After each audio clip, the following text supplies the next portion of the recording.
In a developing story, a Medford woman who went missing during a hike on Lower Table Rock has been found dead, and investigators say her death was accidental. Thanks for joining us for Newswatch 12 at 5. I'm Oscar Rodriguez. And I'm Samantha Cadera. Police say the woman failed to return from a hike, prompting a multi-agency search.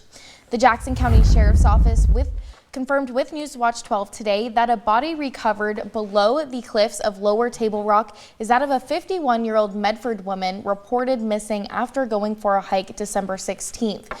Medford police also told Newswatch 12 that family members called 911 late that night after the woman did not return home.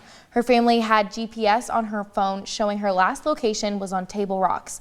MPD took the initial missing person report, and deputies later located the woman's vehicle, but cold and rainy conditions limited search efforts. And search and rescue crews were called in on the following morning and later located the woman below the cliffs. Now, the Jackson County Sheriff's Office confirmed with Newswatch 12 today that the woman's death was ruled accidental, and officials say no further information will be released and the woman is not being identified because no crime had occurred. In Mount Ashton ski area announced today they will be pausing operations indefinitely starting tomorrow, just as they open on Monday. The decision comes as it's forecasted to rain on the ski area and there's low snowpack. Lift tickets, rentals, and lessons purchased for the upcoming days will be refunded. Also, due to the warm and rainy conditions, the ski area team can't use the groomers on the snow. But General Manager Andrew Gass said him and the rest of the staff are happy for what they were able to do, since the community were excited to see the ski area open on Monday. The other thing is I think we've proven something to ourselves on what we can do and looking at the future, what's possible and what's not. It's unfortunate and we're going to miss seeing everybody and all, but hopefully it won't be too long. Ashton ski area said they will share updates in the next few days after the storm and asking the community to keep doing their snow dances. For more information, you can head over to kdrv.com. And Warner Canyon ski area continues to wait for snow in Lake County. The ski area originally hoped to open December 19th, but has yet to see enough snow to operate. As they continue to wait, their grand opening of their new rope tote has also been postponed. Now let's check in with Storm Alert Weather 12 Chief Meteorologist Matt Hoffman. Is there any snow ahead for our local ski areas into the new year? You know, there is. We're going to have to wait a little bit, but there is some encouraging news, especially as we head into this weekend. But right now, clouds have been increasing throughout the day today on this final day of 2025, and it's looking like a pretty damp night if you're going to be ringing in 2026. Shower activity will be coming widespread through the evening and overnight hours. Currently 45 degrees in Medford, chilly in Klamath Falls and Grants Pass in the upper 30s, and it's 54 degrees right now in Gold Beach. Taking a look at temperatures around the region, 40 in Lakeview, it's 45 degrees in Mount Shasta, and right now 56 degrees currently in Brookings. We made it up into the 60s today on this final day of 2025 in Brookings. But notice showers fairly light for the most part, starting to develop. Now, maybe not all of this is reaching the ground, but eventually as we go through the overnight hours,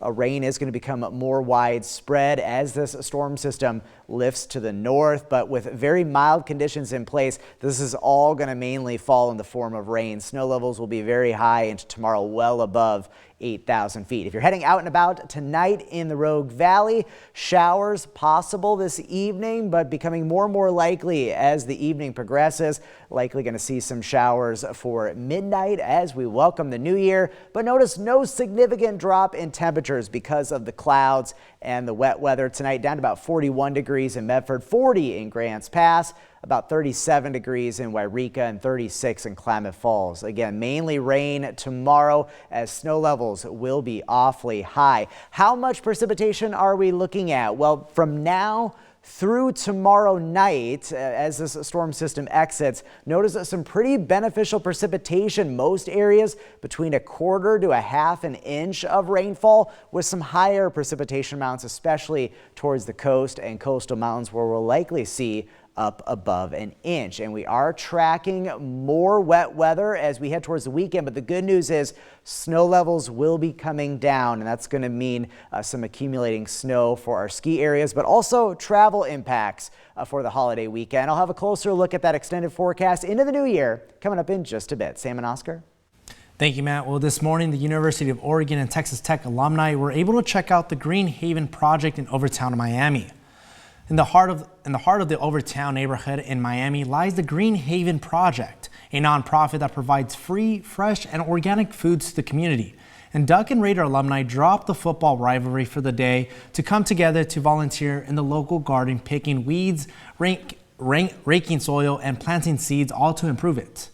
We're thrilled to be in Miami at the Orange Bowl as part of the football championship series. And then it's just wonderful to see the sunshine, the beautiful weather, and the Orange Bowl committee has just knocked our socks off with their hospitality. We operate on a first come, first served basis, as in what we have here gets taken by whoever needs it. So, we're here for the community of Overtown, but then we're also here for anyone that's in need. While the Green Haven Garden was a space for Ducks and Raiders to find peace, it may not look the same tomorrow, as kickoff for these two universities is at noon tomorrow on New Year's Day. And in a money alert tonight, Pacific Core customers will see a small drop in their power bills after the Oregon Public Utility Commission approved a rate decrease. The decreased rate will take effect tomorrow, saving a typical residential customer about 96 cents each month. The change comes after an evaluation of Pacific Core's annual forecast, which predicts how much power is needed to meet customer demand. Additional rate adjustments are expected to take effect in April, which will be announced in March. And with New Year's Eve celebrations beginning, emergency responders are urging everyone to think ahead. And not just about being safe with fireworks, Sam, but about pets, driving, and personal safety. Newswatch 12's Dale Green has a story. Now look, you don't want to be chasing after your dog after you light your fireworks on New Year's. Now citizens throughout the Rogue Valley are preparing to celebrate this holiday.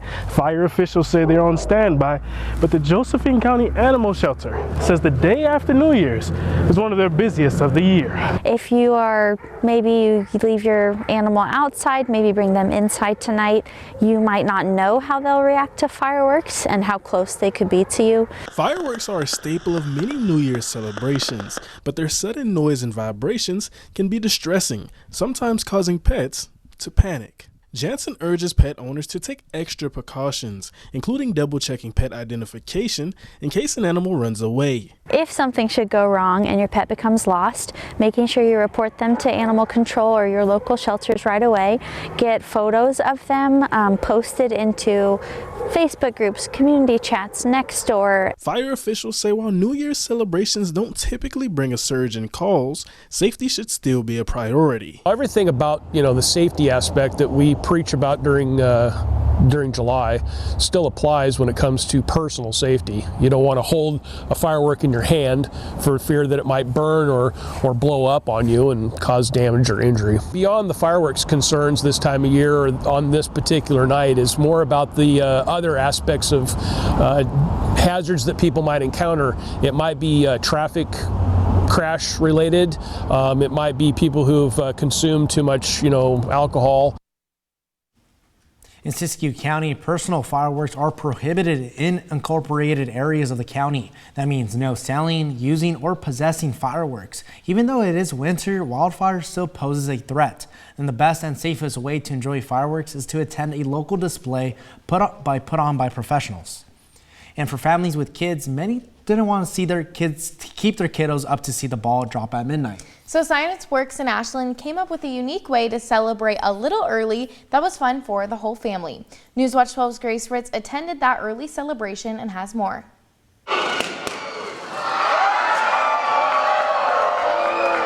Balloons instead of ball drops and noon instead of midnight. Ashland Science Works had a massive balloon drop for kids to come and celebrate the new year without having to stay up too late. We love to have it here just because it's a great way to kick off the end of the year and start our new 2026 in a way that's really inclusive and family friendly.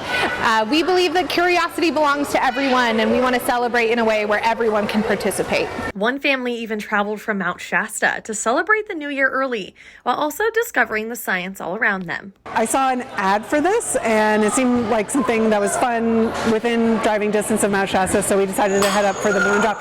And with young kids, we're not staying up for the ball drop. After the countdown to noon, families and kiddos explored robots built by students from Ashland High School and St. Mary's.